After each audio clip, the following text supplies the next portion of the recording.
നമസ്കാരം. കലാകൗമുദി ഓൺലൈനിലേക്ക് സ്വാഗതം.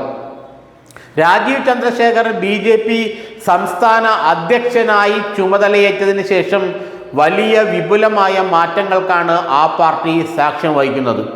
2026 നിയമസഭാ തെരഞ്ഞെടുപ്പ് പാർട്ടിയെ സംബന്ധിച്ചിടത്തോളം നിർണായകമാണെന്നും അതുകൊണ്ട് തന്നെ തിരഞ്ഞെടുപ്പിലെ വിജയത്തെ കേന്ദ്രീകരിച്ച് പ്രവർത്തിക്കാനുമാണ് രാജീവ് ചന്ദ്രശേഖർ പാർട്ടി സംസ്ഥാന നേതൃത്വത്തിനും കീഴ്ഘടകങ്ങൾക്കും നൽകിയിരിക്കുന്ന നിർദ്ദേശം എന്ന് അറിയുന്നു.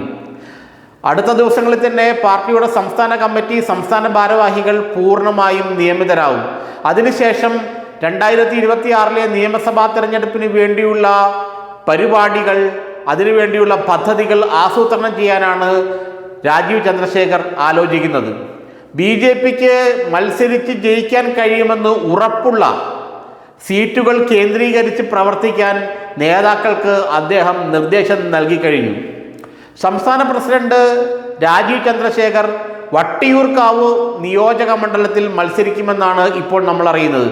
തിരുവനന്തപുരം ജില്ലയിലെ വട്ടിയൂർക്കാവ് നിയോജക മണ്ഡലം നേരത്തെ K. മുരളീധരൻ മത്സരിച്ച് വിജയിച്ച മണ്ഡലമാണ്.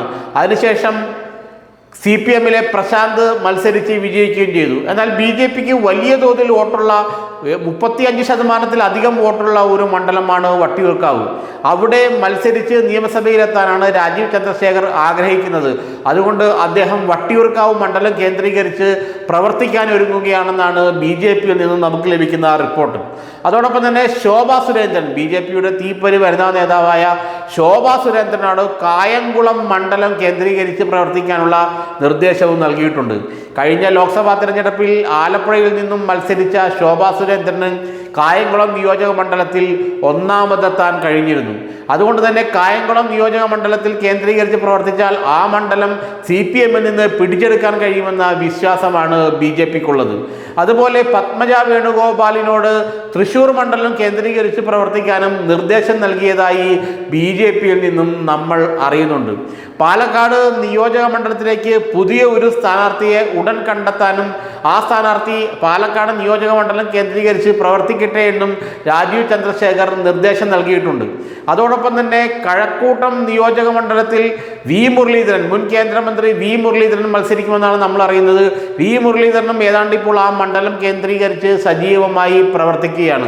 അങ്ങനെ BJPക്ക് പിടിച്ചെടുക്കാൻ കഴിയുമെന്ന് ഉറപ്പുള്ള 5-6 മണ്ഡലങ്ങളിൽ സംസ്ഥാനത്തെ പ്രമുഖ നേതാക്കളോട് മത്സരിക്കാൻ, അല്ലെങ്കിൽ അവിടെ കേന്ദ്രീകരിച്ച് പ്രവർത്തിച്ച് മത്സരിച്ച് വിജയം നേടാനുള്ള നിർദ്ദേശമാണ് രാജീവ് ചന്ദ്രശേഖർ നൽകുന്നത്. അതോടൊപ്പം തന്നെ K. സുരേന്ദ്രൻ വീണ്ടും മഞ്ചേശ്വരത്ത് നിന്ന് തന്നെ ജനവിധി തേടുമെന്നാണ് ഇപ്പോൾ BJP വൃത്തങ്ങളിൽ നിന്നും നമുക്ക് അറിയാൻ കഴിയുന്നത്. ഏതായാലും രാജീവ് ചന്ദ്രശേഖറിൻ്റെ വരവ് വെറുതെയല്ല. അദ്ദേഹം കൃത്യമായ ഒരു മാസ്റ്റർ പ്ലാൻ സംസ്ഥാന BJPക്ക് വേണ്ടി ഉണ്ടാക്കിയിട്ടുണ്ട്. അതിൻ്റെ ഭാഗമായാണ് ഈ നേതാക്കളോട് തങ്ങൾക്ക് സ്വാധീനമുള്ള മണ്ഡലങ്ങൾ കേന്ദ്രീകരിച്ച് പ്രവർത്തിക്കാൻ നിർദ്ദേശം നൽകിയത്. ഏതായാലും ഒരു കാര്യം ഉറപ്പായി, BJP വരുന്ന നിയമസഭാ തെരഞ്ഞെടുപ്പിൽ 5 അല്ലെങ്കിൽ 6 നിയമസഭാ മണ്ഡലങ്ങൾ ലക്ഷ്യമിടുന്നുണ്ട്. അവിടെ ലക്ഷ്യമിട്ട് പ്രവർത്തിച്ചാൽ വിജയിക്കാൻ കഴിയുമെന്നുള്ള ഉറച്ച വിശ്വാസമാണ് ആ പാർട്ടിക്കുള്ളത്. അത് കൃത്യമായി ബോധ്യവും രാജീവ് ചന്ദ്രശേഖറുണ്ട്.